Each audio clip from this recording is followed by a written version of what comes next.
समाधान उसी से मांगो। अच्छा तुम्हारा ये समझ, तुम क्या समाधान चाहते हो, उसी से मांगो। दोनों के समाधान को लेके तुम बैठोगे तो कहीं तालमेल होता है कि नहीं, ये देखना चाहिए। समस्या को लेके बैठते हैं अक्सर, ये सारे दुनिया भर के लोग कॉन्फ्लिक्ट रेजोल्यूशन में जाते हैं, उसमें इनकी यही समस्या है। वो कॉन्फ्लिक्ट समस्या को लेके, प्रॉब्लम्स को लेके बैठते हैं, प्रॉब्लम तो कभी सॉल्व ही नहीं होता। हमारा स्टाइल अलग है, हम कहते हैं अच्छा भाई ये तुम्हारा प्रॉब्लम है, इसका तुम क्या सोल्यूशन मेरे को बता दो। और दूसरों से भी बोलता है अच्छा तुम्हारी ये समस्या नहीं, ये वो वैसे वैसे कर, वो जो भी कहता है कहने तो तुम्हारी ये समस्या, इसका क्या समाधान तुम चाहते बता दो। अब ये दो समाधान को लेके बैठो कि कौन सा समाधान कैसे फिट होता है, इसकी प्रायोरिटी सेटअप करो, कौन सी समाधान से दोनों में समाधान बन जाएगा, तब थोड़ा सा गाड़ी आगे बढ़ती है।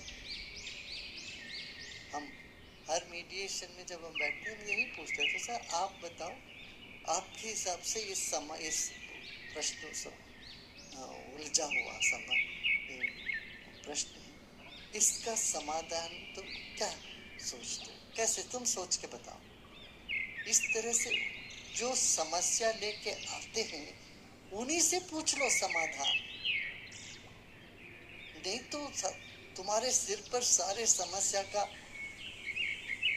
कूड़ा करकट तेरे सिर पर डाल के लोग चले जाएंगे, चाहोगे भाई दुनिया समस्या के बिना रह नहीं सकता। ऐसे व्यक्ति भी खुद की कोई समस्या ना भी हो, दूसरों की समस्या लेके उसमें उलझते रहते हैं। एक तरह का ईंधन बन गया, फ्यूल बन गया जीवन का समस्या है। इसलिए इसको बहुत ज्यादा तुम परेशान मत होना, आनंद लो बस। देखो तभी समझ लेना तुम्हें उससे निकलने का मन हो गया। प्रेम जब मोह में बदल जाता है तो तकलीफ देती है, कष्ट होता, परेशानियां आती है। प्रेम प्रेम से के रूप में रहे,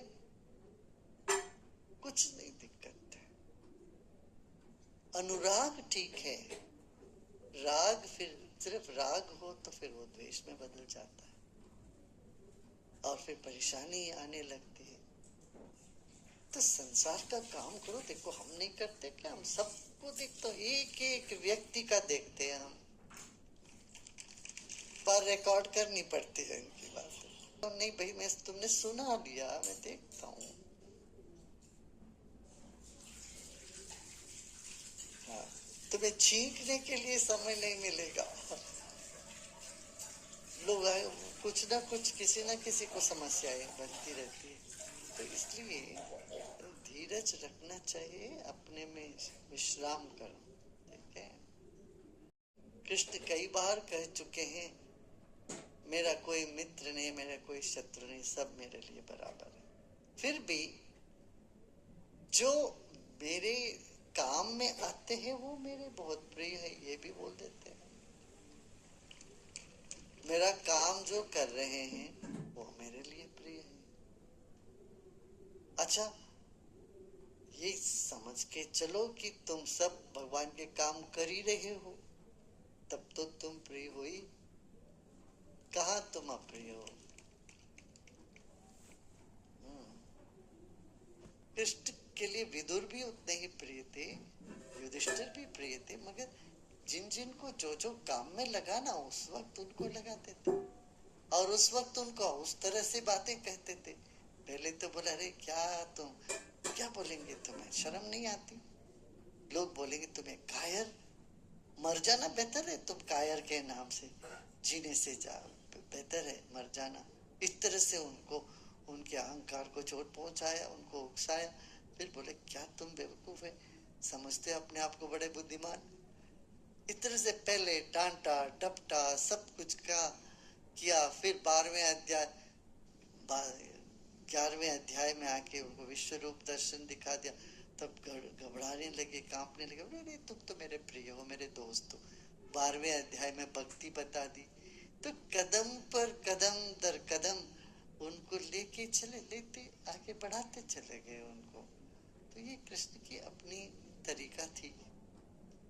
इसको कब बोला है, अर्जुन खुद बोलते हैं भगवान भाई कोई एक चीज तो बताओ, तुम इतनी सारे बातें बता के, कभी बोलते हो ये सही, कभी बोलते हो वो श्रेष्ठ है, कभी बोलता है तीसरा श्रेष्ठ है। मेरा बुद्धि को इतना पहले से मैं भ्रमित हूँ, अब ऊपर से तो मुझे और कंफ्यूजन करते जा रहे हो। कुछ तो बोलो, इस सही जो सही है वही बोलो बोलते। तो इतना प्रश्न सब करने के बाद आखिरी में बोलता रहे भाई छोड़ सब, तुम मेरे शरण में आ जाओ, मैं तुमको सब कर देता हूँ। और वे भी बोलते अच्छा मान लो तुम मेरी बात नहीं मानोगे, तुमको तुम्हारे पास कुछ चॉइस ही नहीं, तुम्हें मानना ही पड़ेगा।